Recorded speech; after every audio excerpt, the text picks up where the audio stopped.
वेदांत विज्ञान सुनिश्चितार्था संन्यास योगाद्यतयः शुद्ध सत्वा ते ब्रह्मलोकेषु परान्तकाले परामृता परिमुच्यन्ति सर्वे। गता कला 15 प्रतिष्ठा देवाश्च सर्वे प्रतिदेवतासु कर्माणि विज्ञानमयश्च आत्मा परे व्यये सर्वैकी भवन्ति। गता कला 15 प्रतिष्ठा देवाश्च सर्वे प्रतिदेवतासु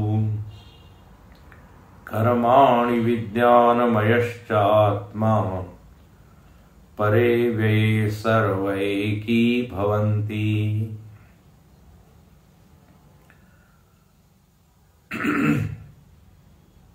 मुंडकोपनिषद के इन अंतिम मंत्रों में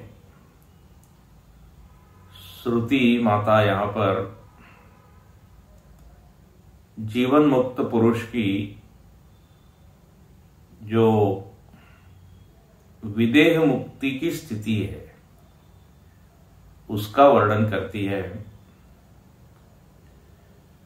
जिसने जीवन में श्रवण आदि के द्वारा ब्रह्मत्व को प्राप्त कर लिया, जिसको स्वयं के बारे में अब कोई शंका नहीं रही कि वह कौन है, उसका क्या स्वरूप है, ऐसा जो ब्रह्मनिष्ठ महात्मा, उसको जीवन मुक्त कहते हैं। बोले वह जब देह छोड़ता है, देह रखता है, तो अब चूंकि कोई कर्म वासना इच्छाएं बची नहीं है, ब्रह्म ज्ञान से सब कुछ भस्मीभूत हो गया है, इसलिए उसको पुनर्देह की प्राप्ति, पुनः जीवन की प्राप्ति नहीं होती है। जो उसका प्रारब्ध है, उस प्रारब्ध के अनुसार उसका जीवन चलते रहता है। उसमें इंद्रिया, अंतःकरण, पंच प्राण सबका दर्शन होता है। उसको सूक्ष्म शरीर कहते हैं। देखिए, स्थूल शरीर का तो प्रारब्ध होता है, तो वो तो बिना भोग के नष्ट नहीं होता। जितनी आयु है उतने वर्ष तक उसका जीवन चलता है। अंतःकरण का कोई प्रारब्ध होता नहीं है, सूक्ष्म शरीर का प्रारब्ध नहीं होता, लेकिन चूंकि प्रारब्ध भोगना है, तो प्रारब्ध भोगने के लिए भोग साधनों की जरूरत है।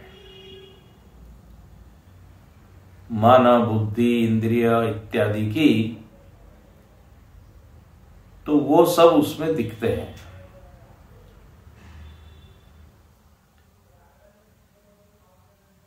और देह छूटने के साथ वो भी लीन हो जाते हैं। जो अज्ञानी व्यक्ति होता है उसका तो सूक्ष्म शरीर आगे भी चलते रहता है, क्योंकि उसपे अभी ज्ञान हुआ नहीं है, और फिर वह सूक्ष्म शरीर अगले देह में प्रवेश करके फिर जीवन आगे का चलता है। लेकिन जो जीवन मुक्त पुरुष है उसकी स्थिति अलग है। अंतःकरण भाषित होते रहता है, लेकिन बस इसी जन्म तक, अगले जन्म के लिए अब वो अंतःकरण उपलब्ध नहीं है या उसकी आवश्यकता ही नहीं है। क्योंकि अब कुछ सुख दुख भोगना नहीं है,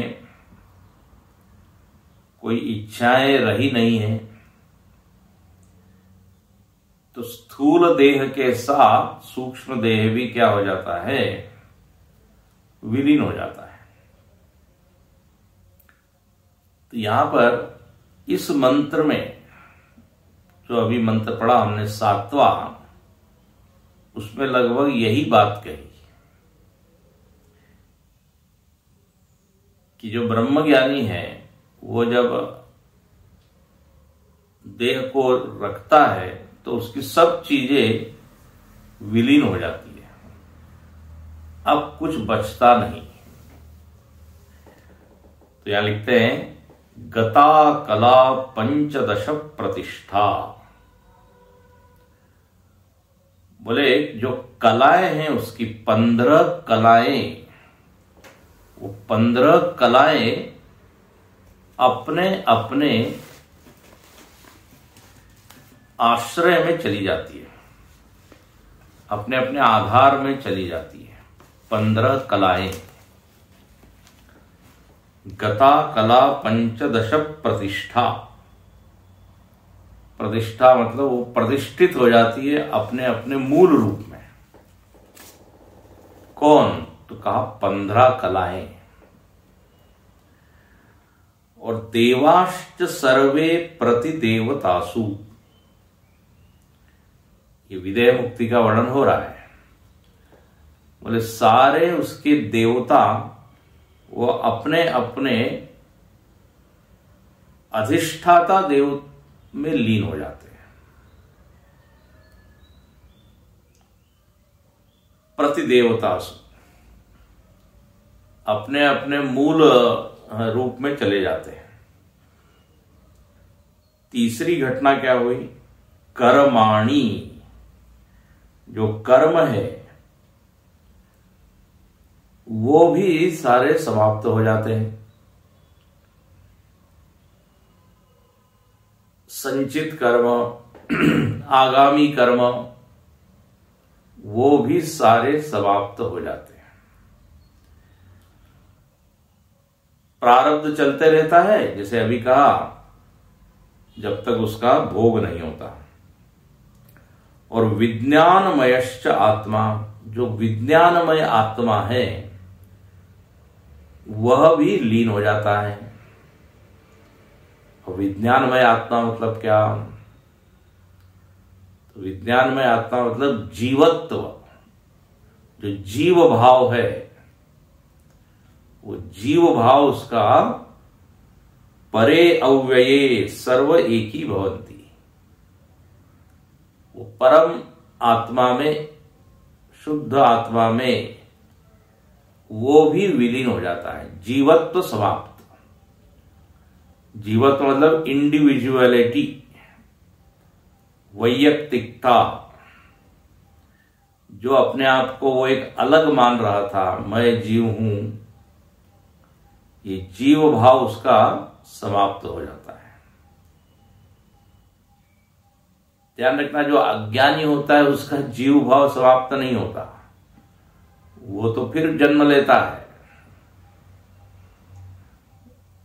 जीव की इसलिए क्या बताई गई? अलग अलग योनियां, अलग अलग गतियां, वो घूमते रहता है एक योनि से दूसरे में, एक शरीर से दूसरे में। ज्ञान न होने के कारण जीवत्व जस का तस बना देता है अज्ञानी के मामले में, अज्ञानी के केस में। लेकिन यहां पर तो जीते जी ही इसने जीवत्व भंग कर दिया। अज्ञान निवृत्ति के साथ ही उसमें ये कर्ता भाव, भोक्ता भाव, ज्ञाता, मनता, गंता, ये इसको कहते हैं अस्मिता। जो अस्मिता का की एक वृत्ति है वो पूरी तरह जीते जी ही विलीन हो जाती है। तो मरने के बाद वो जीवत्व शून्य हो जाता है, केवल शुद्ध आत्मतत्व रह जाता है, ब्रह्म रह जाता है। तो परे इसलिए थे आत्मा परे अव्यये सर्व एकी भवंती, उस अव्यय आत्मा से एक रूप हो जाता है। जैसे घट के टूटने से जो घटाकाश, जो इंडिविजुअल आकाश दिख रहा था, एक आकाश का एक अपना व्यक्तित्व दिख रहा था, घट में जो आकाश है वो आकाश महाकाश से एक रूप हो जाता है। भाष्यकार ने भी उदाहरण दिया है। तो सर्व एकी भवंती मतलब हम इस मंत्र को पढ़ने पर यह मालूम पड़ता है कि ये विदाई समारोह, सब चीज अब अपने अपने अपने इसमें जा रही है। हाँ, जैसे कोई अब घर छोड़ता है तो सब चीज अपने अपने अपने दे देता है, ये तुम ले जाओ, ये तुम ले जाओ, ये तुम ले जाओ। तो अब पूरी तरह मुक्त हो जाता है, कुछ भी चीज से उसका संबंध रहता नहीं। तो बड़ा ये सुंदर वर्णन है। इसी को परांत काल कहा था। तो गता कला पंचदश प्रतिष्ठा, 15 कलाएं जो है वो उसकी विलीन हो जाती है। अब ये 15 कलाएं क्या हैं? तो देखो भाष्यकार के भाष्य के द्वारा हम इसको समझने का प्रयत्न करते हैं। किंच मोक्ष काले, देखो मोक्ष काल में ये जो ज्ञानी महात्मा है, इसका जब मोक्ष होता है तो क्या होता है? तो या देहारंभिका कलाहा प्राणाद्याह,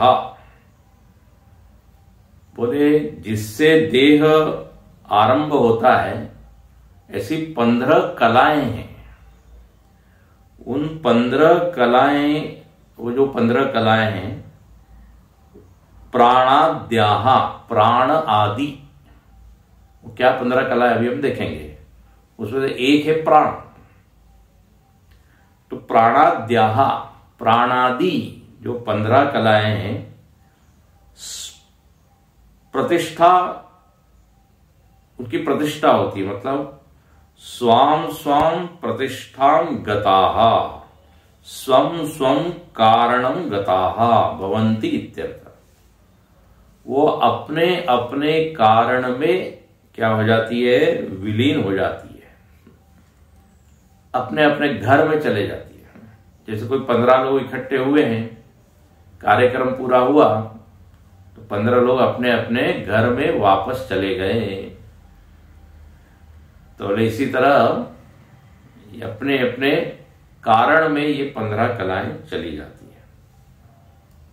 अच्छा, और यहां पर लिखते हैं ये प्रतिष्ठा शब्द इति द्वितीया बहुवचनम, ये द्वितीया बहुवचन है। नहीं तो किसी को लगेगा ये प्रथमा एक वचन है, प्रतिष्ठा, जैसे कला विद्या।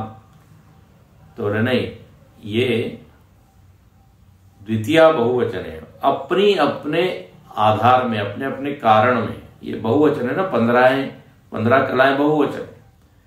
इसलिए प्रतिष्ठा शब्द को भी बहुवचन समझना चाहिए। अपने अपने कारण में वो चली जाती हैं। अच्छा, बोले 15 कलाएं आप जब से बोल रहे हैं, ये 15 कलाएं कहां पर आई है? इसका वर्णन कहाँ है? और ये कौन सी कलाएं हैं? तो भाष्यकार यहां संकेत कर देते हैं। पंचदश, पंचदश मतलब 15 संख्या का या अंत्य प्रश्न परिपठिता प्रसिद्धा। बोले 15 मतलब 15 कलाएं, और ये पठिता, पठिता मतलब ये बताई गई है। इसका वर्णन आता है प्रश्नोपनिषद में। एक उपनिषद है जिसका नाम है प्रश्नोपनिषद।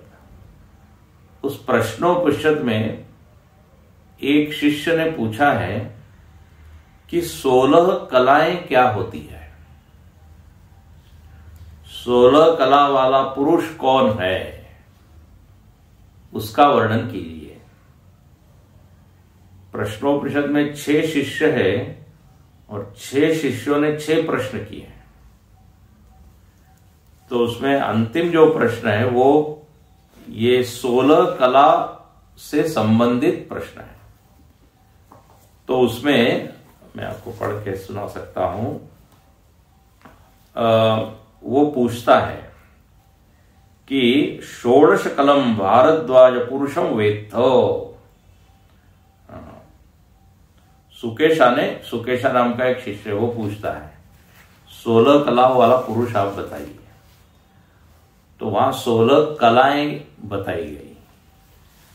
अब हम लोग जो 16 कलाएं सुनते हैं भगवान कृष्ण के बारे में कि वो क्या 16 कलाओं से युक्त है, इसलिए वो पूर्ण है। प्रभु राम जी जो है वो 12 कला से युक्त है, एक पूर्णावतार है ना, ऐसा लोग बोल देते हैं। कृष्ण को पूर्णावतार कहते हैं, राम जी भी पूर्णावतार ही है,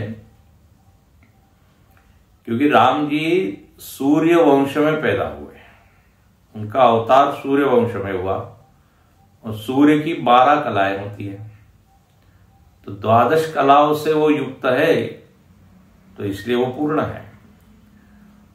और कृष्ण भगवान चंद्र वंश में पैदा हुए,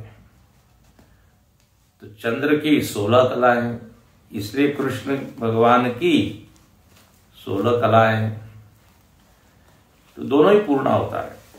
खैर, ये मैंने उल्लेख इसलिए किया क्योंकि कला शब्द सुनते ही 15 कला 16 कला हमको राम कृष्ण भगवान की याद आती है। लेकिन आपको बता दें यहां पर उसका कोई संबंध नहीं है। यहां दूसरी ही कलाएं हैं, जो जीव की कलाएं हैं, जीव जिनको लेके उत्पन्न हुआ है उसकी यहां पे चर्चा है। और ये 16 चीज उसमें बताई गई। अब ये प्रश्नोपनिषद जब हम पढ़ेंगे तो उसमें आएगा देह आरंभिका कलाहा। देखो यह भाष्यकार लिखते हैं देह के आरंभ के साथ ये कलाएं उसके साथ है। कौन सी है? तो बोले ऐसे पंच महाभूत, प्राण, उसके बाद लिखते हैं अन्न, वीर्य, तप, मंत्र, लोक, श्रद्धा, कर्म, इंद्रिय, मन और नाम, ऐसी 16 कलाएं हैं। अभी इसका विस्तार तो हम नहीं करेंगे, जब प्रश्नोपनिषद का अध्ययन होगा तब देखेंगे। तो ये 16 कलाएं हैं, हम ग्रुप में डाल देंगे क्योंकि कई लोगों के मन में प्रश्न होगा, कई लोग नोट करना चाहते होंगे, वो हम उसमें डाल देंगे। तो ये 16 कलाएं क्या हो जाती है, अपने अपने कारण में चली जाती है। 15 कलाएं पूज्य गुरुजी ने एक बहुत बढ़िया बात कही थी। जब पूज्य गुरुदेव स्वामी चिन्मयानंद जी महाराज की महासमाधि हुई, गुरुदेव तो जीवन मुक्त पुरुष थे, तो जब उनकी महासमाधि हुई सिद्धवाड़ी में, पूरा वो सब कार्य संपन्न हुआ समाधि का, उसके बाद गुरुजी ने दूसरे दिन प्रवचन किया। उसमें उन्होंने यही श्लोक, यही मंत्र बताया था। कहा कि उनकी सारी 15 कलाएं तो अब विलीन हो गई, केवल एक कला बच गई है। देखो उन 16 कलाओं में एक कला है, उसका नाम है नाम। जो अभी हमने सूची पढ़ी ना या लिस्ट, उसमें एक कला है नाम। गुरुजी ने बहुत ही अच्छी बात कही। बोले देखो 15 कलाएं तो विलीन हो जाती हैं, लेकिन ये नाम शेष रहता है। और सही बात है, जितने जीवन मुक्त पुरुष है उनका नाम आज भी जीवित है। और गुरुजी ने कहा उनके नाम से ही काम होगा। चिन्मय, ये नाम ही काफी है। और सही बात है, आज पूरे विश्व में यदि चिन्मय मिशन का नाम प्रसिद्ध है और सारा काम हो रहा है, तो उसमें ये चिन्मय नाम ही काम करता है।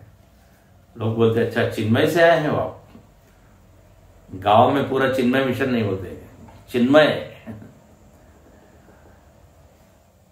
चिन्मय में काम करते हैं, ऐसा लोग बोल देते हैं। तो बोले उनका नाम रहेगा और नाम से ही क्या होगा, सारा कार्य होगा। तो यहां पर बिल्कुल वही बात कही कि 15 कलाएं तो सारी विलीन हो गई। तो यहां आप देखिए प्रमाण है, श्रुति मुख से कह रही है कि ऐसा होता है। तो भाष्यकार यहां लिखते हैं अंत्य प्रश्न परिपठिता। अंत्य प्रश्न, ये प्रश्नोपनिषद के जो अंतिम प्रश्न है उसमें ये बात कही गई है। तो अंत्य प्रश्न परिपठिता प्रसिद्धा, तो कलाओं की बात हो गई। तो अन्न, तप, मंत्र, ये सब कलाएं हैं। जब हम कहते हैं कृष्ण भगवान 16 कलाओं से युक्त है, तो वहां पर तो भाव ये होता है कि उनकी सारी शक्तियों से युक्त होकर वो आए। वहां कलाकार तो थोड़ा सा अलग है। तो सर्व ज्ञान, सर्व सिद्धि सबको लेके वो आए।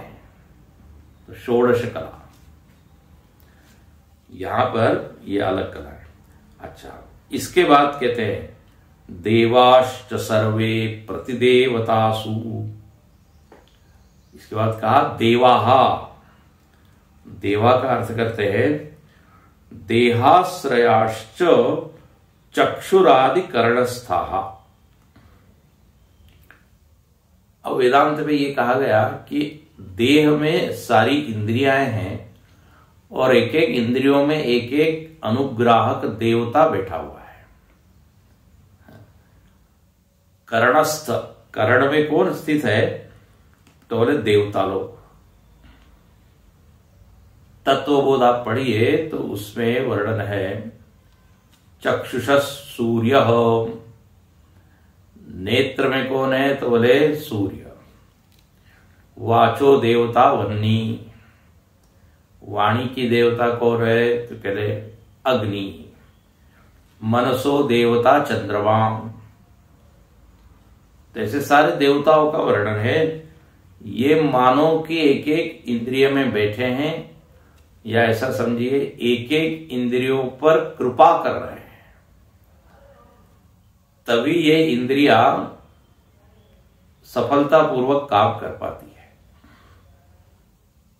तो कहते हैं सारे देवता लोग एक छोटे छोटे रूप में मानो कि एक एक इंद्रियों में बैठे हैं उस जीव में। और जब इसकी मुक्ति हुई तो क्या हुआ, सारे देवता अपने अपने समष्टि रूप जो उनका है उसमें चले गए। अभी तो व्यष्टि में बैठे हुए एक एक मानो कि अंश रूप में बैठे हुए हैं। जैसे पांडव इत्यादि क्या थे, देवताओं के अंश थे। तो ऐसे यहां पर जीव के इंद्रियों में मानो कि वो देवताओं का अंश बैठा हुआ है। सर्वे प्रतिदेवतासु आदित्यादिषु गता भवति। आदित्य आदि में वो चले गए। जो एक इंडिविजुअल में बैठे हुए थे और अनुग्रह कर रहे थे, बोले अब कोई आवश्यकता है नहीं। तो सारे ये गोलकस्थ, इंद्रियस्थ, करणस्थ देवता अपने अपने मूल रूप में चले गए। आदित्य जो सूर्य देवता है वो आदित्य में चला गया। वायु देवता वायु देव में विलीन हो गए। इस तरह यहां पर ये वर्णन है। सब अपना अपना छोड़ रहे, बोले अब आवश्यकता नहीं, अब क्योंकि अगला जन्म नहीं है तो अब अनुग्रह करें क्या। अब इस जीव को पुनः इंद्रिया तो मिलने वाली नहीं है, पुनः कोई शरीर मिलने वाला नहीं है। तो बोले सब अपने अपने मूल रूप में चले जाते हैं।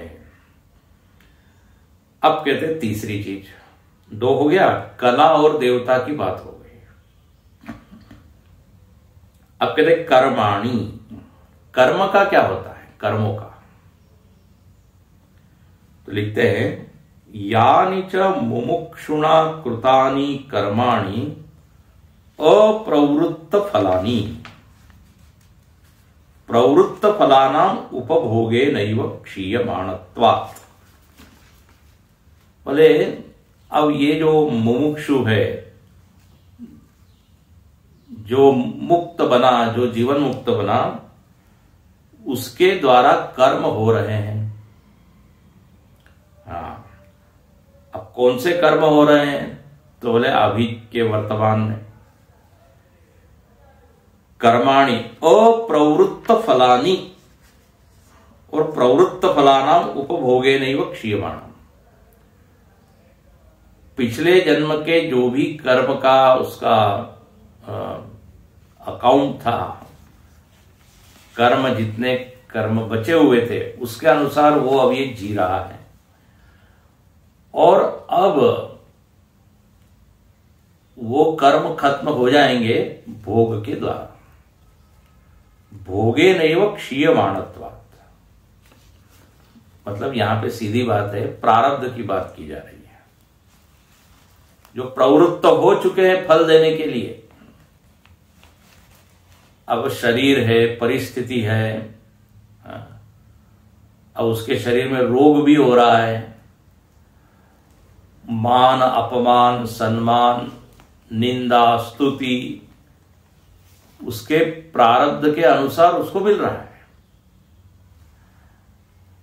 ऐसा नहीं कि ज्ञान हो गया है तो उसको सब दूर क्या सम्मान ही मिलेगा। जो लोग नहीं जानते वो अपमान भी करते हैं, तो वो क्या कहेंगे, बोले प्रारब्ध है। अच्छा, ज्ञान होने के बाद कोई रोग नहीं होगा, ये भी नहीं है, क्योंकि ज्ञान का और रोग का कोई संबंध नहीं है। रोग का संबंध तो उसके कर्मों से है। उसके प्रारब्ध में यदि रोग है तो वो होगा। ज्ञान से रोग का नाश नहीं होता। अब लोग कहते हैं इतने ज्ञानी होने पर भी इनको कैंसर क्यों हुआ, है ना, इनकी मृत्यु ऐसे क्यों हुई। तो लोग अनजाने में ये मान लेते हैं कि आत्मज्ञान के बाद सब अच्छा हुआ। ऐसा नहीं है। वो नहीं दुखी होगा, वो प्रसन्न रहेगा, लेकिन उसका शरीर तो जो प्रारब्ध है उसके अनुसार भोग भोगेगा। ये उससे तादात्म्य नहीं करेगा, ये अलग बात है। ज्ञान का ये फल जरूर होगा।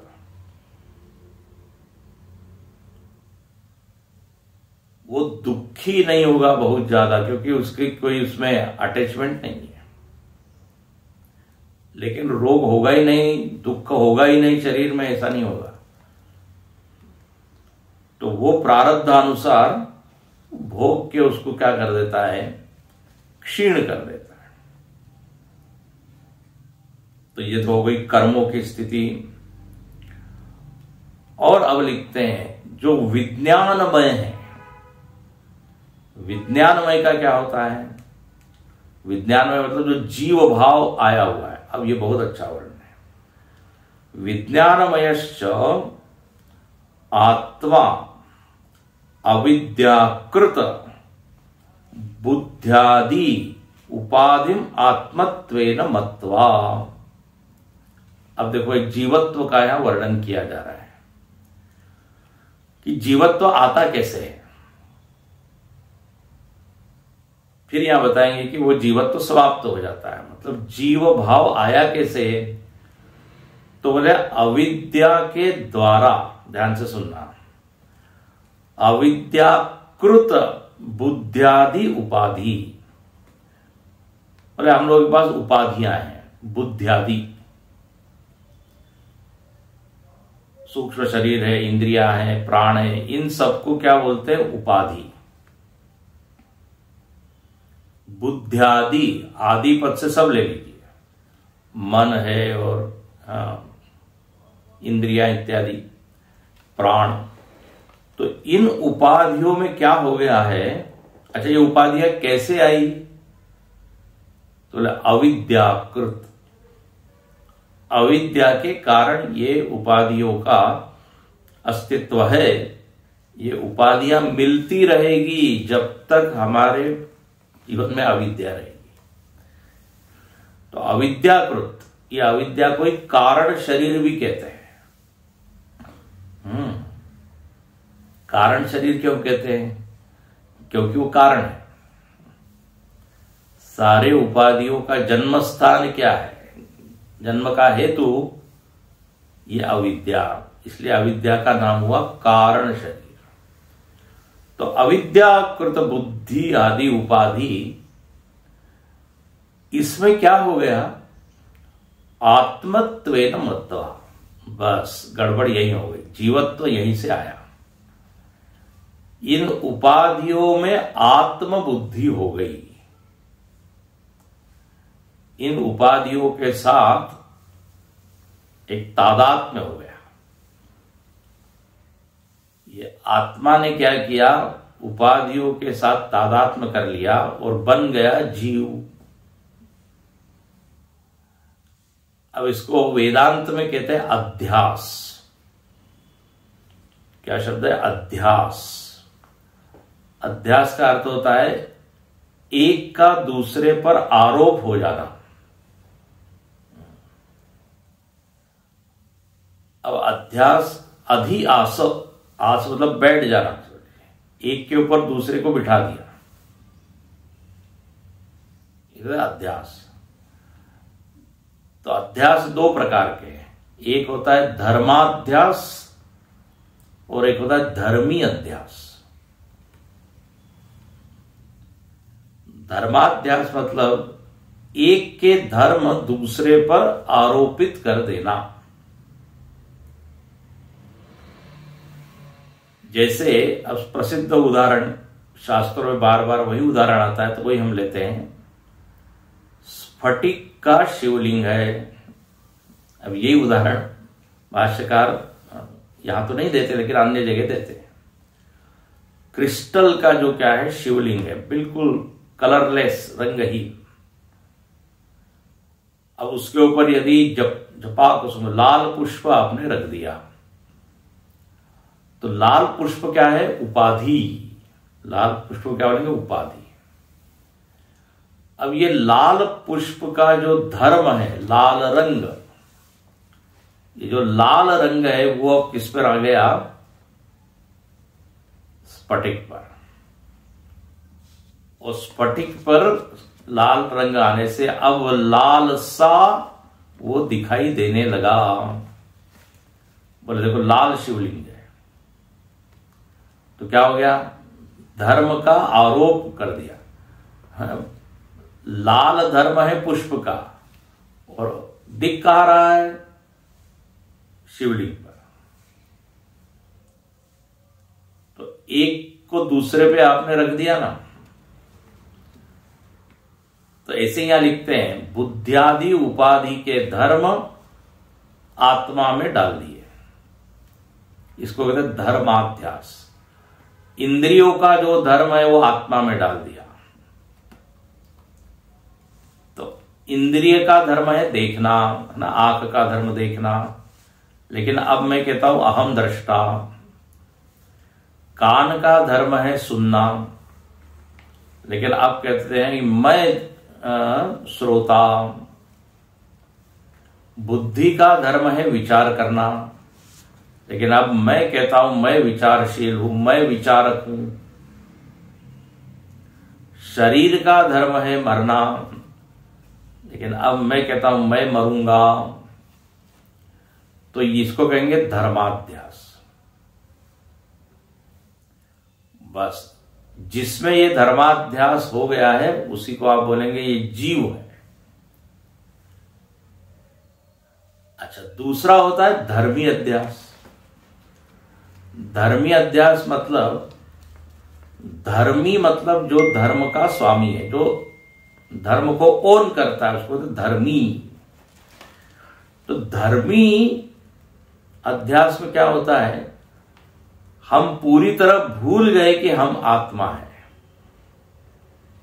ध्यान से सुनना, मैं मनुष्य हूं, ये जो अध्यास है ना, ये धर्मी अध्यास है,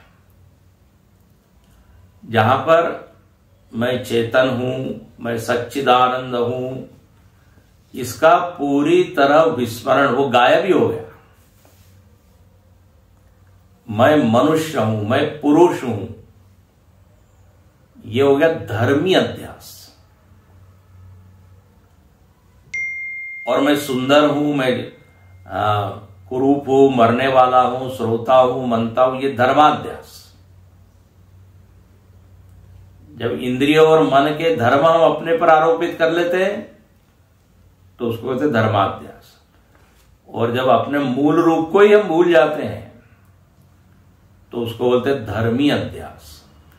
अब जैसे रज्जू पर सर्प दिख रहा है, रस्सी पर सर्प, तो हम क्या बोलते हैं, सर्प है, सांप है।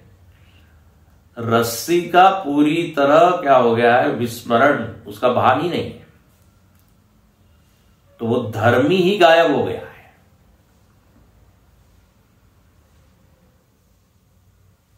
सर्प अस्ति, ऐसे ही जीव अस्ति, मनुष्य अस्ति।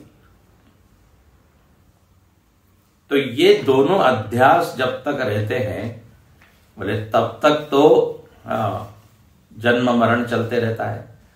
लेकिन अब इसलिए आत्मत्वेन मत्वा, आत्मत्वेन मत्वा का अर्थ यही है कि धर्म और धर्मी दोनों को वो मैं मान लेता है।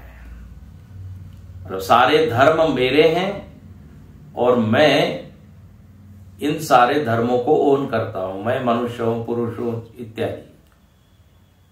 तो इसके कारण क्या हो गया, बार बार उसका जन्म होता है। लेकिन यहां पर जो जीवन मुक्त पुरुष है वो ये स्पष्ट देखता है कि ये उपाधियां कभी भी मेरी हुई नहीं, कभी भी मेरे से जुड़ी नहीं, इसलिए ये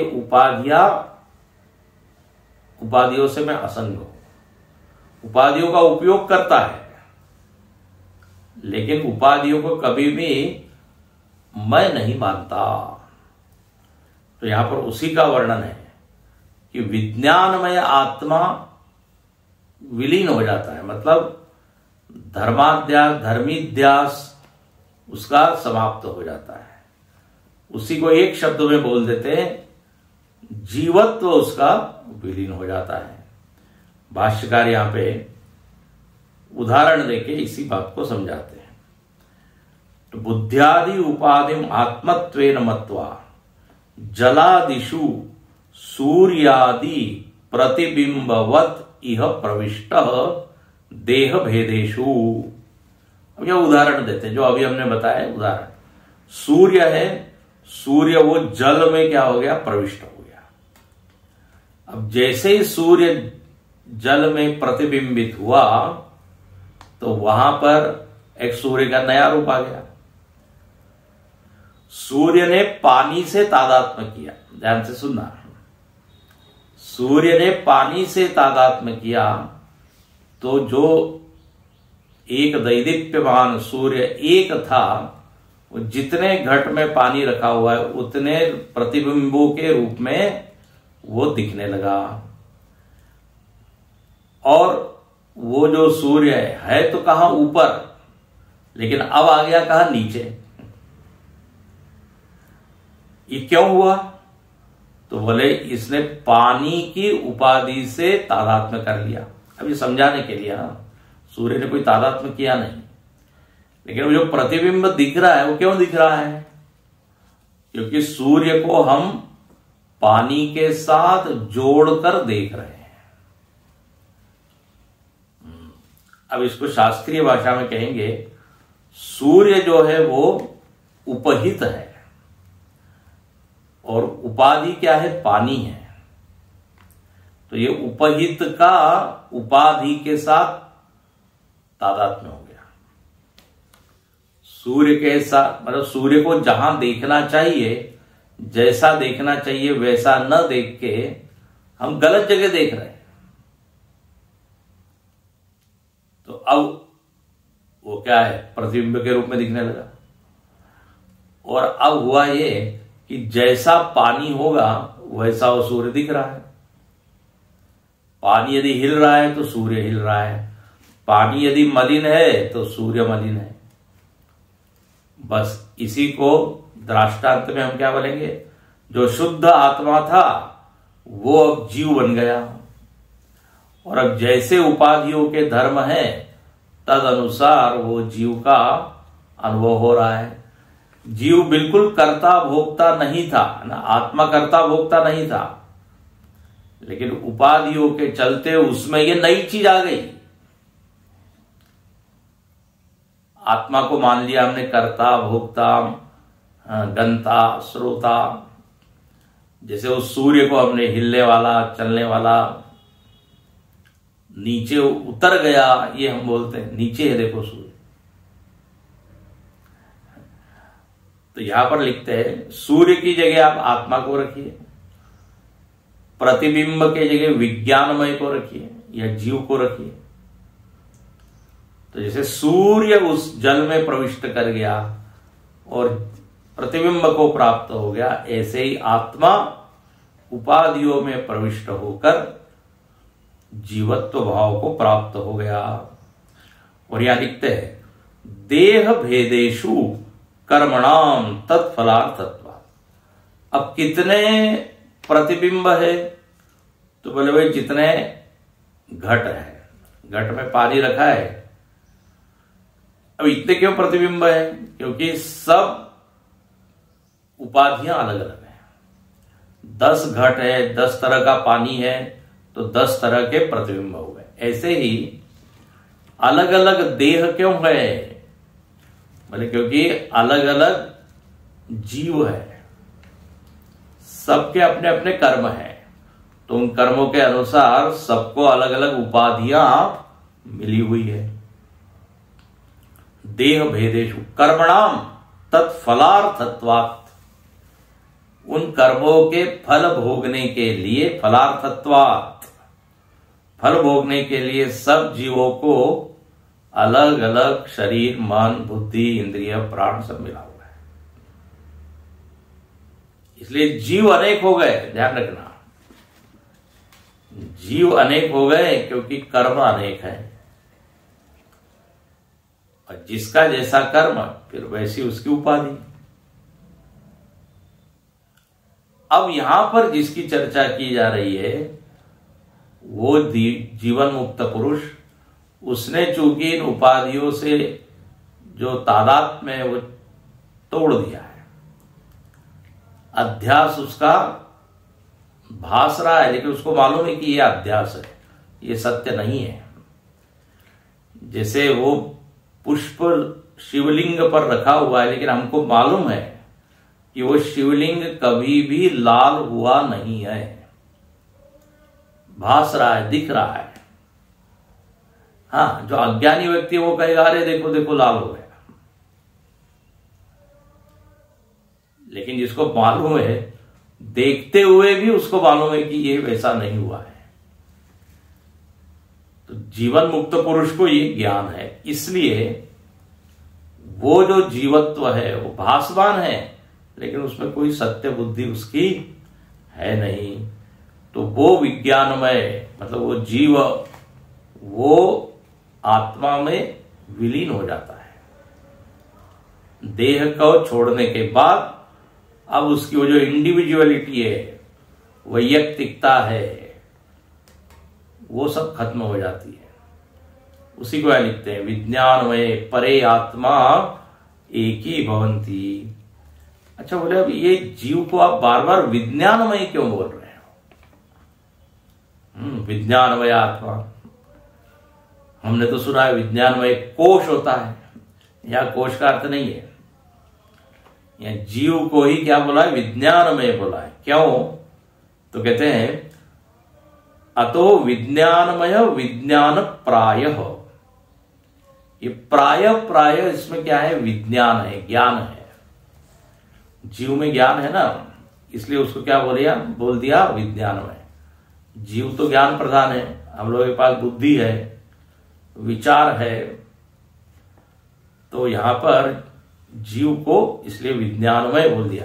विज्ञान से भरा हुआ है, तरह तरह के ज्ञान अपने बुद्धि में है।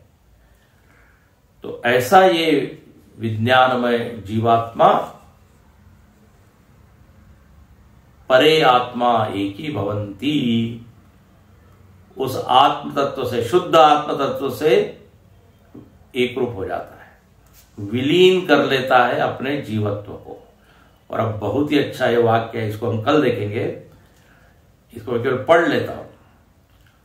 त एते कर्माणि विज्ञानमयश्च आत्मा उपाधि अपनये सती, उपाधि का अपनयन होने से क्या होता है, परे।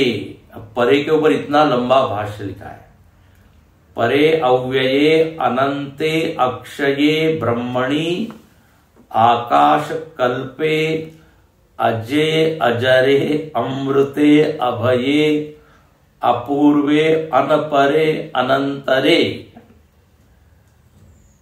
बाह्ये अद्वये शिवे शांते सर्व एकी भवन्ति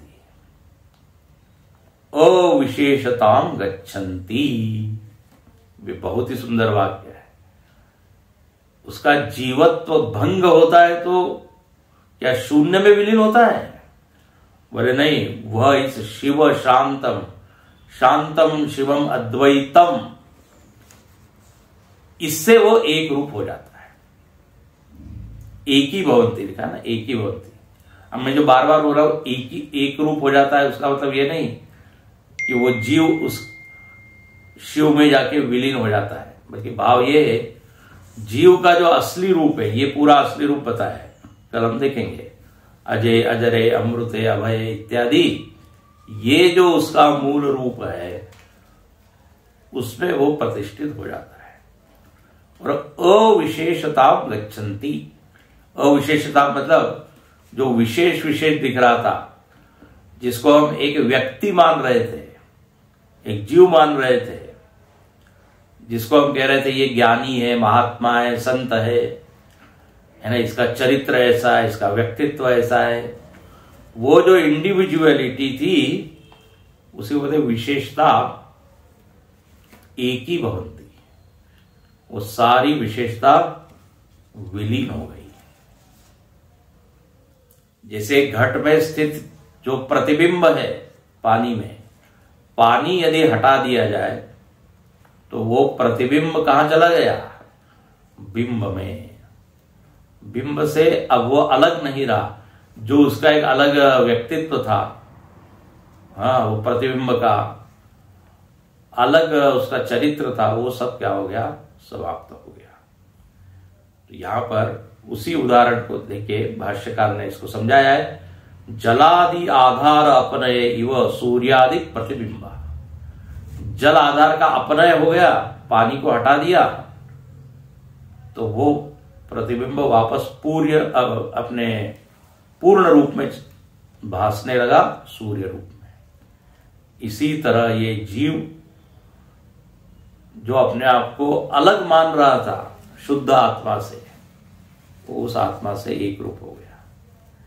तो इस तरह यहां पर ये विदेह मुक्ति का वर्णन श्रुति ने किया। दो उदाहरण कल हम देखेंगे, प्रतिबिंबवाद का उदाहरण है और एक अवच्छेदवाद का उदाहरण है। घटाकार जैसे महाकाश में विलीन हो गया, यह अवच्छेदवाद का उदाहरण है, और प्रतिबिंब बिंब में चला गया, यह प्रतिबिंबवाद का उदाहरण है। दोनों का संकेत यहां पर भाष्यकार ने किया है। ओम पूर्णमद पूर्णमिदं पूर्णात् पूर्णमुदच्यते पूर्णस्य पूर्णमादाय पूर्णमेवावशिष्यते। ओम शांति शांति शांति। हरि ओम। श्री गुरुभ्यो नमः।